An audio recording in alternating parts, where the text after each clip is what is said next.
حبيبي يا نور العين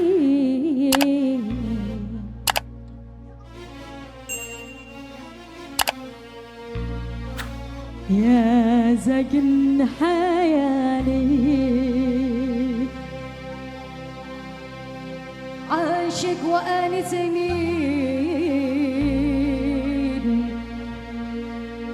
وغيرك في بالي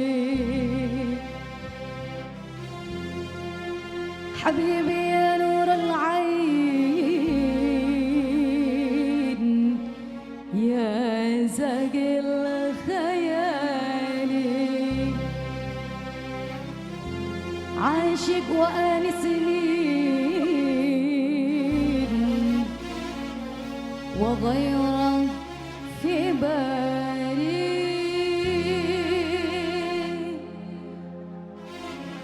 حبيبي حبيبي حبيبي حبيبي يا نور العين حبيبي حبيبي حبيبي يا نور العين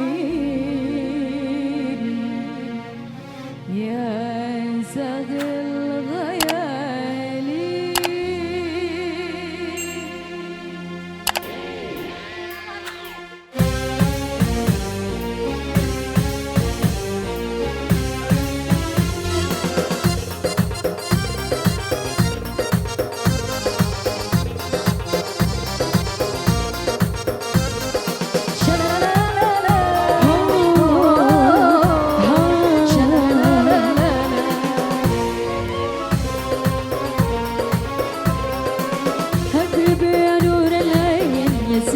هيالي عشت عرسي والغيرة في داني حبيبي يا نور العين يا ساكن هيالي عشت عرسي والغيرة في داني حبيبي حبيبي حبيبي يا نور العين حبيبي حبيبي حبيبي يا نور العين يلا يا وزية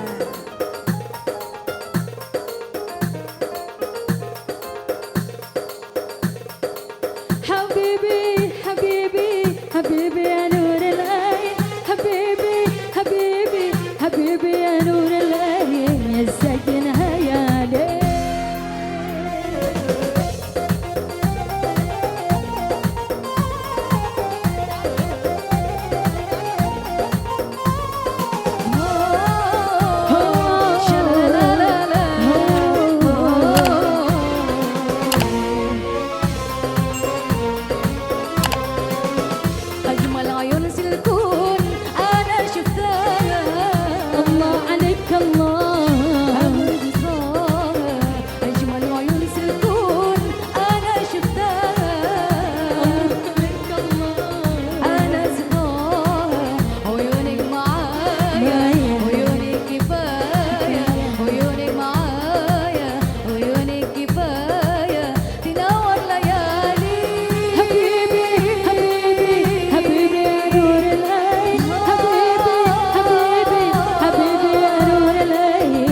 سكن هيالي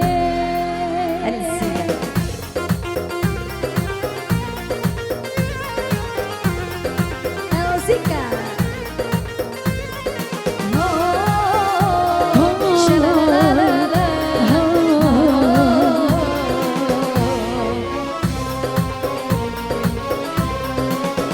قلبك ندى يقام بتحبيني الله عليك الله تمنتني قلبك ندى يقام بتحبيني الله عليك الله تمنتني معاك البداية وكل الحكاية معاك البداية وكل الحكاية بتدور ليالي حبيبي حبيبي يا نور العين حبيبي حبيبي حبيبي يا نور العين يا شكل هيالي يلا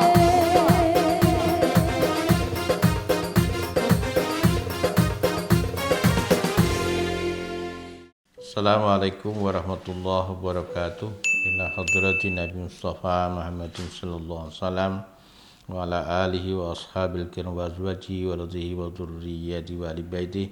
Lahumul Fatihah.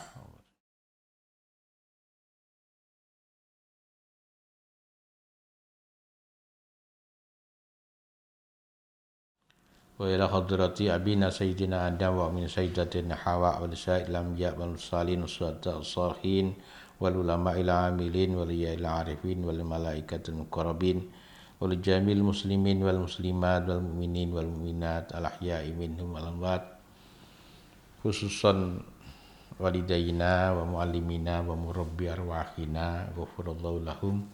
Lahumul Fatihah.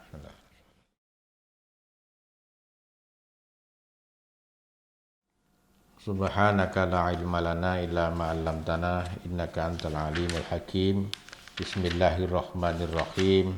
Al-qawlu fi adabis suhbati wal mu'asyarati ma'al khaliq subhanahu wa ta'ala wa ma'al khalqi. Masih di dalam bab yang terakhir dari kitab Bidayatul Hidayah, yakni bab yang membahas persahabatan, pergaulan, komunikasi antara kita dan Tuhan dan antara kita dengan sesama. Al-Ghazali memberikan penjelasan, pelajaran kepada kita betapa pentingnya mengetahui adab-adab pergaulan baik dengan sesama, apalagi kepada Allah Subhanahu wa ta'ala. Pergaulan kita dengan Allah sudah kita bahas. Demikian juga ketika kita menjadi seorang guru, seorang alim juga sudah kita bahas. Terus kalau kita menjadi seorang santri, seorang murid, bagaimana adab kita terhadap guru sudah pula kita sampaikan. Adab kita kalau menjadi seorang anak, bagaimana adab kita terhadap orang tua juga sudah kita sampaikan dalam pertemuan kemarin. Al-Ghazali memang memberikan garis bawah tentang pertemanan. Ada yang dikatakan oleh Imam Ghazali sebagai sahabat, ada orang yang disebut sebagai orang-orang yang sudah kita kenal, dan juga ada orang-orang yang asing yang sama sekali belum kita kenal. Terhadap orang asing yang belum kita kenal, Al-Ghazali mengajarkan kepada kita untuk tidak ikut campur dalam pembicaraan buruk mereka, tidak mendengarkan pembicaraan mereka, tidak mengikuti ucapan-ucapan keji mereka, juga menghindari sebisa mungkin untuk bertemu dengan mereka, dan kalau bisa kita bisa menasihati mereka dengan lembah lembut. Kalaupun mereka tidak bisa menerima, kita harus menghindar dari mereka. Ini ketika kita berhadapan dengan orang yang tidak kita kenal. Kalau orang yang kita kenal, kita ingin bersahabat akrab, Al-Ghazali memberikan semacam panduan agar pergaulan itu menjadi pergaulan yang bermanfaat. Karena ibaratnya kita bergaul dengan penjual minyak wangi, kita juga akan ikut wangi karenanya. Sebaliknya kalau kita bergaul dengan pandai besi, kita akan ikut terkena debu dan ikut menjadi hitam. Oleh karena itu penting bagi kita untuk mengetahui syarat-syarat yang harus dipenuhi manakala kita memutuskan menjadikan seseorang sebagai teman kita. Yang pertama kita harus mencari teman yang cerdas, teman yang memiliki kemampuan berpikir yang baik, karena teman ini bukan sekadar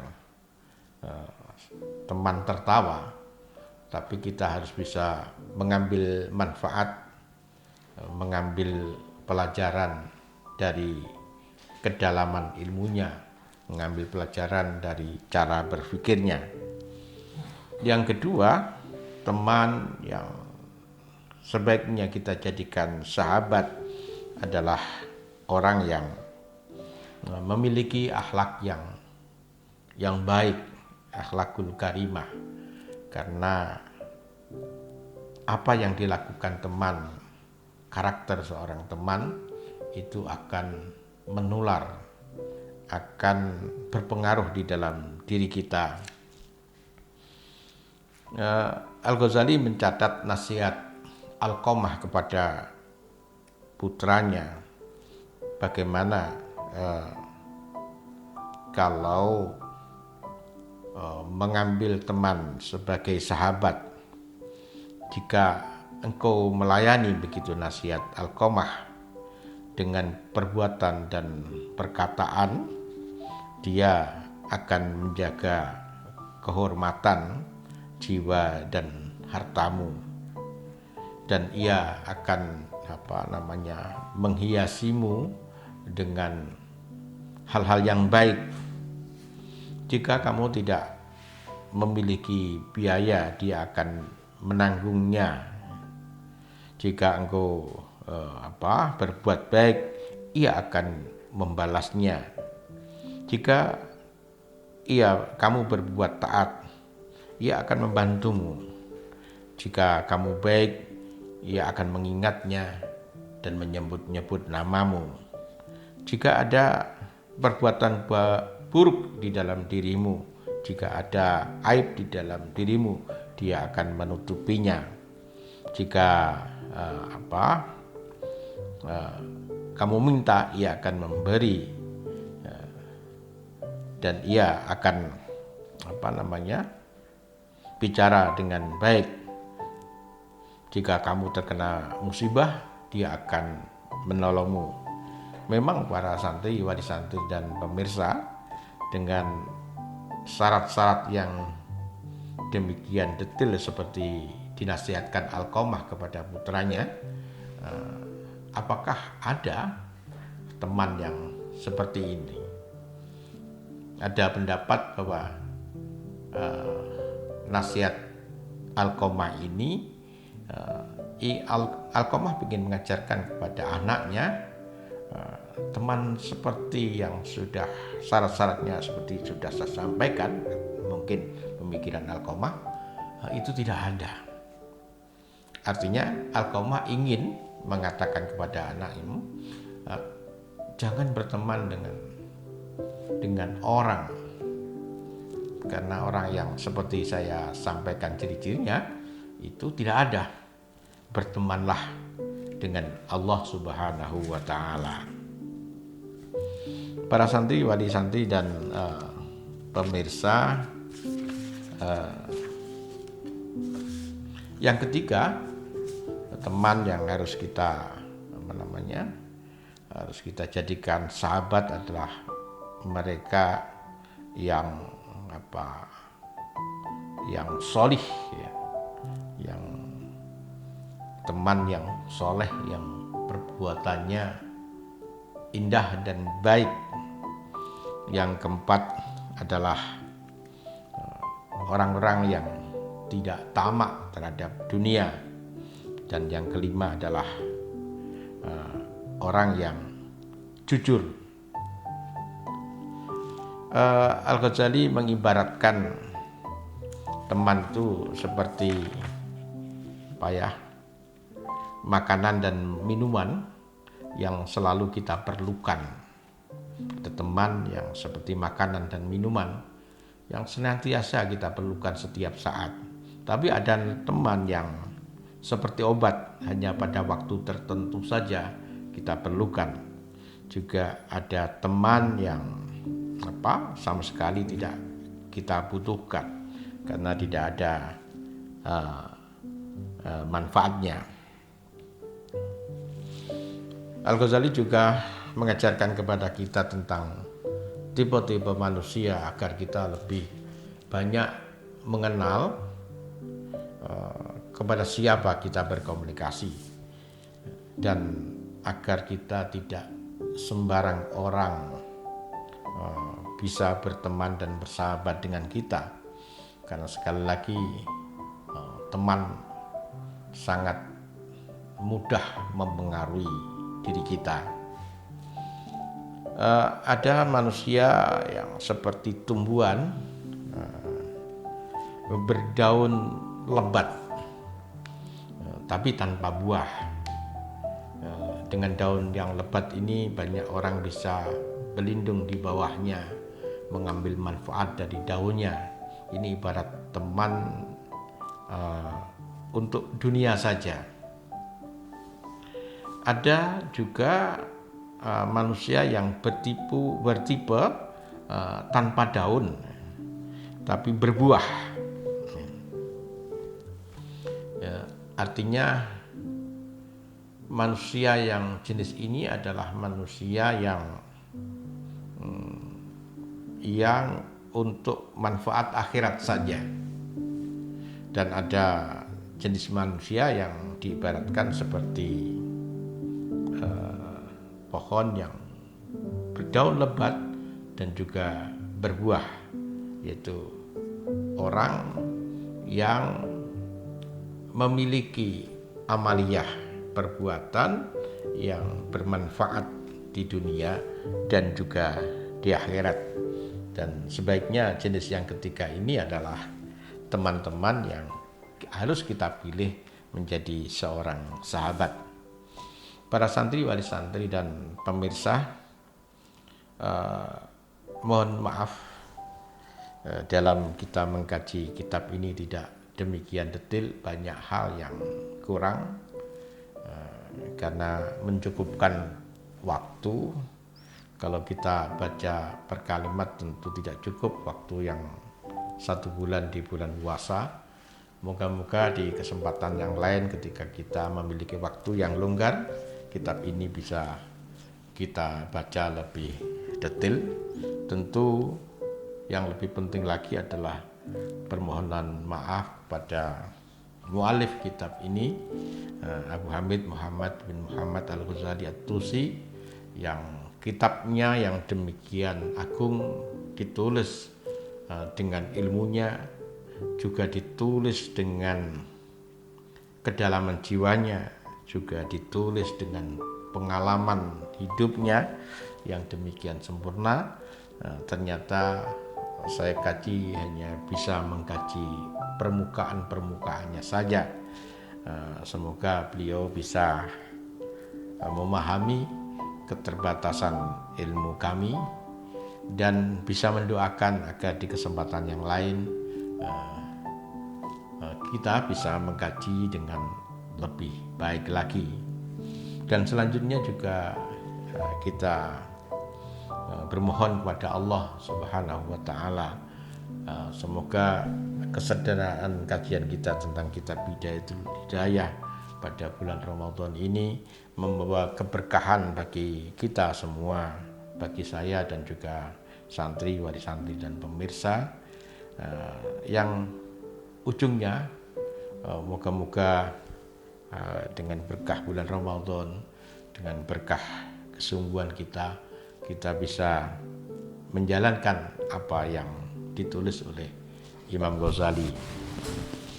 Dan yang terakhir, saya perkenankan untuk membaca ujung dari kitab Bidayatul Hidayah ini dengan kalimat wassalamualaikum warahmatullahi wabarakatuh, walhamdulillah awalan wa akhiran wa zahiran wa batinan wala haula wala quwata illa billahil aliyil azim. Wa sallallahu ala sayyidina Muhammadin wa alihi wa sahbihi wasallim.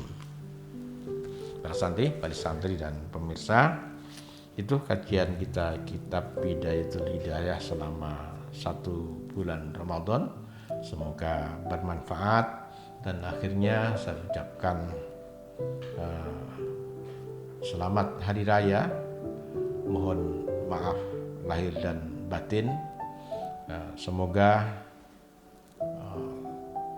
setahun yang lalu, setahun yang akan datang, dan selamanya kita senantiasa dalam keadaan baik lahir dan batin.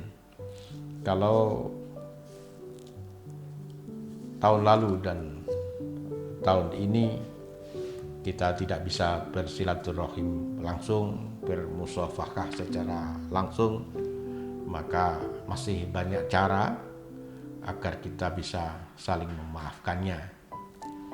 Semoga amaliyah kita di dalam bulan Ramadan dihapus oleh Allah Subhanahu wa taala, diganti rahmat dan ampunan, dan semoga juga dengan Idul Fitri ini